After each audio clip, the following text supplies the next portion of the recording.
నీవు బాగుగా కనిపెట్టితివి, నేను చెప్పిన వాక్యము నెరవేర్చుటకు నేను ఆతురపడుచున్నాను. ప్రార్థన చేస్తున్నాను. మహోన్నతుడానికి స్తోత్రాలు, మహాపరిశుద్ధుడానికి వందనాలు, మృగమైన ప్రశస్తమైన నామానికి స్తుతులు తెలియజేస్తున్నాను.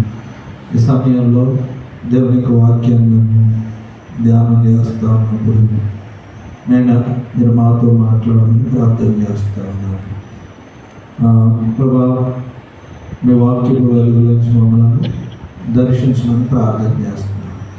మీ మాటల వల్ల మేము బలపరచడానికి, మీ మాటల వల్ల మేము బలాన్ని తెచ్చుకోవడానికి సహాయం చేయమని, మీ కృపలో మీ వాక్యపు వెలుగులోంచి మమ్మల్ని దర్శించు.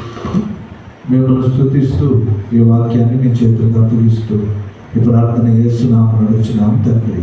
అన్నాడు. క్రీస్తునందు దేవుని బిడ్డలారా, దేవుని యొక్క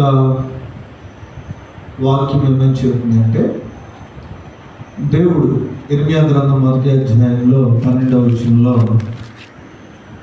నేను చెప్పిన వాక్యము నెరవేర్చుటకు, అంటే దేవుడు ఏదైతే వాక్యాన్ని మనకి ఇచ్చాడో, లేదా ఏదైతే వాగ్దానాన్ని ఇచ్చాడో ఆ వాక్యాన్ని దేవుడు ఏం చేస్తున్నాడట, నెరవేర్చాలని ఆశపడుతున్నాడు. అంటే బైబిల్ గ్రంథంలో మాట ఏమని రాయబడింది అంటే, ఆకాశము భూమి గతించినను నా మాటలు గతించు. అంటే దేవుడు చెప్పినటువంటి మాట నిర్ధారకం కాదు, నిరర్ధకం కాదు. దేవుడు చెప్పినటువంటి మాట ఆకాశము భూమి గతించినా కూడా ఆయన మాటలు ఏమావు గతించవు అనే మాట చెబుతుంది. అంటే ఆయన ఇచ్చినటువంటి మాట, బైబిల్ గ్రంథంలో రాయబడినటువంటి ప్రతి మాట కూడా నెరవేర్చబడేది అని రాయబడింది. నెరవేర్చబడేది అని రాయబడింది. అంటే దేవుడు వాగ్దానం చేసిన, దేవుడు బైబిల్ గ్రంథంలో రాయబడిన ఏ వాక్యమైనా కూడా అది నెరవేర్చే విధంగా ఉంటుంది, కానీ నెరవేర్చని విధంగా ఉంటుంది. దేవుడు ఏం చేస్తాడు, నెరవేర్చే దేవుడు అని రాయబడింది. అయితే దేవుడు నెరవేర్చడానికి దేవుడు ఏం చేస్తున్నాడంటే, నేను ఆతురపడుచున్నాను. అంటే నేను ఆ కార్యాన్ని జరిగించడానికి ఏం చేస్తా ఉన్నాను, ఆతురపడుచున్నాను. అంటే దేవుడు నీ పట్ల ఏదైతే చేయాలనుకున్నాడో దాన్ని చేయడానికి దేవుడు ఇప్పుడు కూడా ఏం పడుతున్నాడు, ఆతురపడుతున్నాడు. అంటే ప్రయాసపడుతున్నాడు, తొందరపడుతున్నాడు. త్వరగా చేయాలన్నటువంటి ఉద్దేశాన్ని దేవుడు ఆలోచిస్తున్నాడు. ఎహెజ్కేలు గ్రంథంలో మనం చూసినప్పుడు 11వ అధ్యాయం చదవవసరం లేదు కానీ, 11వ అధ్యాయం చదవవసరం లేదు కానీ, ఎహెజ్కేలు గ్రంథం 12వ అధ్యాయం క్షమించండి, 12వ అధ్యాయము 28వ వచనం నేను చదువుతున్నాను. జాగ్రత్త చూడడానికి ప్రయత్నించి 28వ వచనం. కాబట్టి నీవు వారితో ఇట్లా, అంటే ఈ మాటలు వింటున్న మనతో, ఇశ్రాయేలు ప్రజలతో, తన బిడ్డలైనటువంటి వారితో దేవుడు మాట్లాడుతున్నాడు. కాబట్టి నువ్వు వారితో ఇట్లా, ఎవరితో మాట్లాడిస్తున్నాడు, ఇందాడు ఇర్మియా ద్వారా మాట్లాడుతున్నాడు, ఇప్పుడు ఎహెజ్కేలు ప్రవక్త ద్వారా మాట్లాడుతున్నాడు. చదువుకుంటున్న నీతో, నాతో, చెబుతున్న నాతో కూడా దేవుడు ఏం చేస్తున్నాడు, మాట్లాడుతున్నాడు, మనతో మాట్లాడుతున్నాడు. ఏమన్నాడు, ఇకను ఆలస్యము లేక నేను చెప్పిన మాటలన్నీ జరుగు. అంటే ఇప్పుడు వరకు ఆలస్యం అనుకుని నువ్వు అడిగిన దానిలో కాస్త ఇబ్బంది పడుతున్నావు, దేవుడు ఇంకా చేయలేదు ఈ కార్యం నా పట్ల, నా కుటుంబం పట్ల, నా యొక్క ఆరోగ్యం పట్ల, ఆర్థిక పరిస్థితుల్లో, పిల్లల వివాహాలు, లేదా గృహము, స్థలము, ఏదో ఒకటి ఇంకా ఆలస్యం చేశాడు అనుకుని నువ్వేమైనా బాధపడుతున్నావేమో, లేకపోతే నువ్వేమైనా అవిశ్వాసంలోకి వెళ్ళిపోతున్నావేమో అని అన్నాడు. ఆయన ఇంకా ఆలస్యం చేయక నేను చెప్పిన మాటలన్నీ జరుగును, నేను చెప్పిన మాట తప్పకుండా జరుగును. ఇది యెహోవా వాక్కు. అంటే ఒకవేళ నేను గర్వించో, లేకపోతే నేను ప్రవచించో, పాస్టర్ గారిగా ఇది జరిగిద్దని చెప్పి అనుకోండి, అది జరగదు. ఇది దేవుడు చెబుతున్న మాట. ఇది ఎవరు చెబుతున్న మాట? ఇది యెహోవా చెబుతున్న మాట. ఇది యెహోవా చెబుతున్న మాట.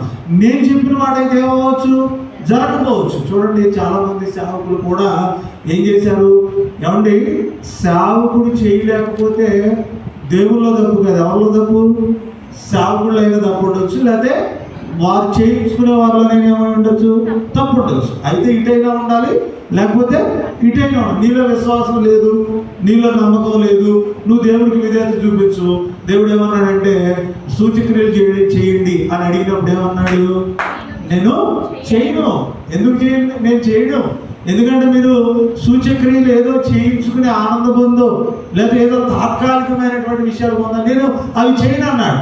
నిజంగా చెయ్యాలి వీళ్ళకి అన్న వ్యక్తులు ఎవరైతే ఆయన కోసం ఎదురు చూశారో, చనిపోయినప్పుడు, కుష్ఠరోగులుగా ఉన్నప్పుడు, బలహీనపరచబడినప్పుడు ఆయన ఏం చేశారు? కార్యాలు చేశారు. అంటే మీరు గమనించండి, ఒక చదువు చెబుతున్న వ్యక్తులు, చదువు వినే వ్యక్తులు ఇద్దరు కూడా ఎవరో కూడా ఏముండొచ్చు, లోపం ఉండొచ్చు.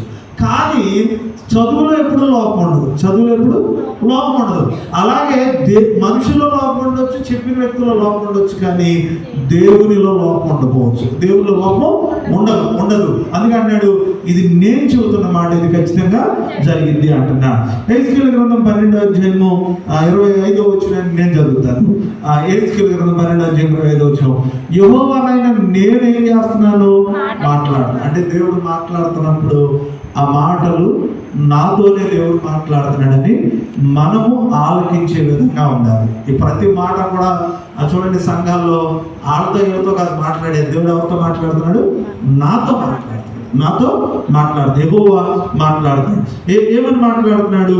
నేను ఇచ్చు మాట. దేవుడు నీకు ఏమైనా మాట ఇచ్చాడు అనిపించింది ఎప్పుడైనా? ఏమండి, మనం గర్వంగా చెప్పుకోకపోవడం కాదు, ప్రతి ఒక్కరికి దేవుడు మాట ఇస్తాడు. దేవుడు ఇస్తున్నాం. దేవుడు ప్రతి ఒక్కరికి మాట. ఆయన నీ మాట చాలే, నీ చూపు చాలే అంట. నీ వాక్యము నా బాధలు ఏమిచ్చింది? ఆయన మాట ఇచ్చాడు కాబట్టి మనం బ్రతుకుతున్నాం. ఆయన మాట ఇచ్చాడు కాబట్టి మనం జీవిస్తూ ఉన్నాం. ఆయన మాట ఇచ్చాడు కాబట్టి ఇంకా మనం ఆశీర్వదించబడుతున్నాం. ఆయన మాట ఇచ్చాడు కాబట్టి ఇంకా మనం ఉనికిని కలిగి ఉన్నాం. ఆయన మాట ఇవ్వకపోతే, నేను నాకు మాట ఇచ్చాడు, నీకు ఒకళ్ళ మాట ఇవ్వడం, అందరికీ కూడా ఆయన ఏమి ఇచ్చాడు? మాట ఇచ్చాడు. ప్రతి ఒక్కరితో ఆయన మాట్లాడతాడు. ఆయన అంటాడు, నేను మాట్లాడే దేవుడిని అంటాడు. ఆయన మాట్లాడుతున్నాడు. యెహోవా మాట్లాడుతున్నప్పుడు, ఆలకించినప్పుడు ఆయన అన్నాడు, నేను నీకు మాట ఇచ్చాడు. అబ్రహాముకు దేవుడు ఏమి ఇచ్చాడు? మాట ఇచ్చాడు. పిల్లల్ని ఇస్తానని మాట ఇచ్చాడు దేవుడు బిడ్డ. తర్వాత హన్నాకి దేవుడు మాట ఇచ్చాడు, సేవకుల ద్వారా మాట ఇచ్చాడు, నీకు వచ్చే సంవత్సరం పిల్లలు కలుగుతారు. హిజ్కియాకి మాట ఇచ్చాడు, తిరిగి నువ్వు ఆరోగ్యాన్ని పొందుకుంటావు. అంటే దేవుడు నీకు నాకు కూడా ఏదో మాట ఇచ్చాడు. పిల్లల విషయాలు మాట ఇచ్చాడు, ఉద్యోగ విషయాలు మాట ఇచ్చాడు, అనారోగ్య విషయాలు మాట ఇచ్చాడు. మనం కష్టంలో, సమస్యలో, ఒంటరితనంగా ఉన్నప్పుడు దేవుడు ఏదో ఒక వాక్యం ద్వారా నీతో నాతో మాట్లాడాడు. దేవుడికి స్తోత్రం. ఆ మాట ఇచ్చిన దేవుడు అన్నాడు, నీతో అంతకు ముందు నేను మాట్లాడాను చూసావా?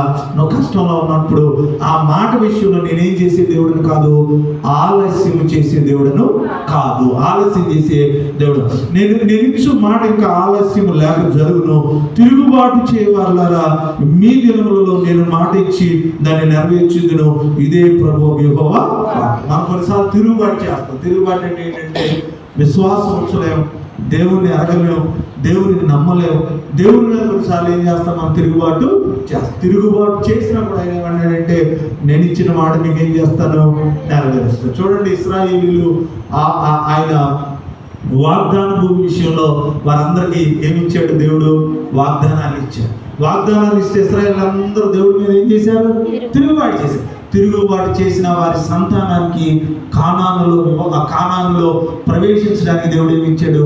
అవకాశం ఇచ్చాడు. అంటే తిరుగుబాటు చేసిన ఆయన మాట ఇచ్చి తప్పే దేవుడు కాదు. ఆయన మాట ఇస్తే నెరవేర్చే దేవుడు అని రాయబడింది. చూడండి దేవుని బిడ్డలారా, ద్వితీయోపదేశకాండంలో 32వ అధ్యాయము, జస్ట్ నేను చదువుతాను, ప్రయత్నం చేస్తాను, అందరూ కూడా చూడండి.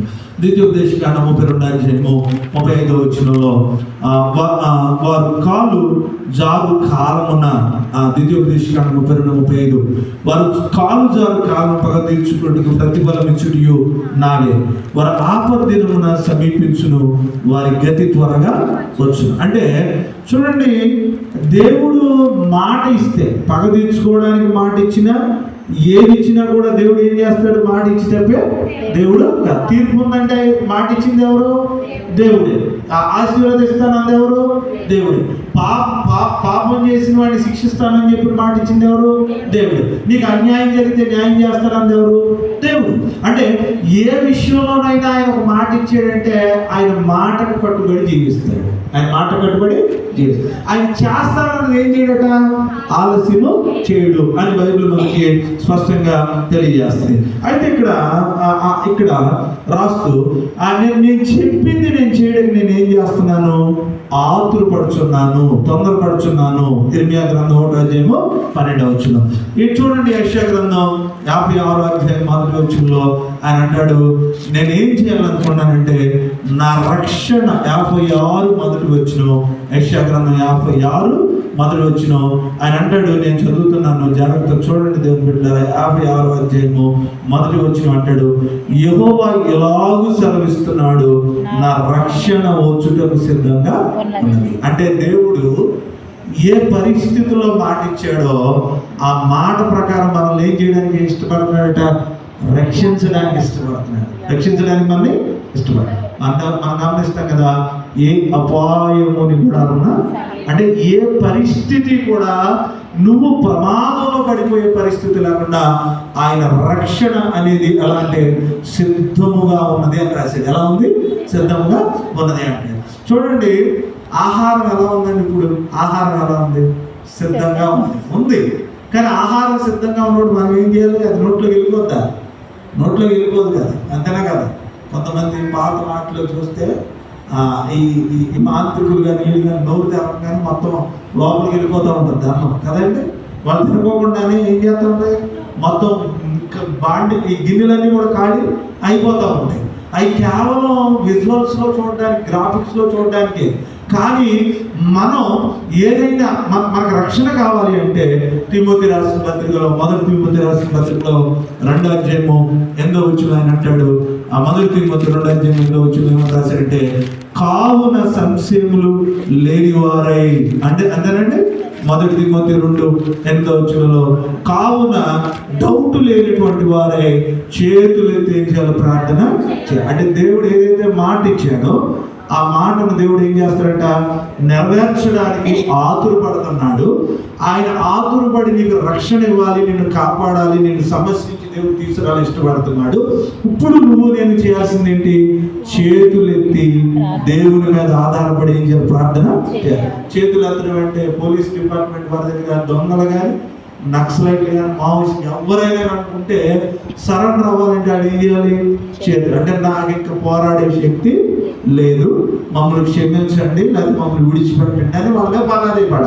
తిరగబడ్డారు అనుకోండి, ఏం చేయరు? కాల్ చేస్తారు అన్నమాట. తిరగబడ్డారని ఎన్కౌంటర్ చేసే అవకాశం ఉంటుంది. దేవుడి దగ్గరికి వచ్చేటప్పటికి చేతులు ఎత్తడం అంటే ఇలా ఎత్తేసామని కాదు, కానీ ఇలా ఎత్తొచ్చు. రెండోదిగా నాకు శక్తి లేదయ్యా, నాకు ఓపిక లేదు, నీవే నాకు దిక్కు అని ప్రార్థన చేయండి. దేవునికి స్తోత్రం. ఇప్పుడు మనం దేవుడు చేస్తానన్న మాట మనకు నెరవేరుస్తాడట. ఆయన తొందరపడుతున్నాడట. నువ్వు నేను దేనికోసం తొందరపడాలి? ప్రార్థన చేయడానికి తొందరపడాలి. దేవునికి స్తోత్రం. ప్రార్థన ఎప్పుడైతే చేసామో దేవుడు ఏం చేస్తాడు? మనకు సహాయము చేస్తాడు. ఈ కొద్ది మాటలు దేవుడు మన వెనుకలో ఫలించి ఆశీర్వదించాడు. ఎందుకు నేను వాక్యాన్ని ఆపాను?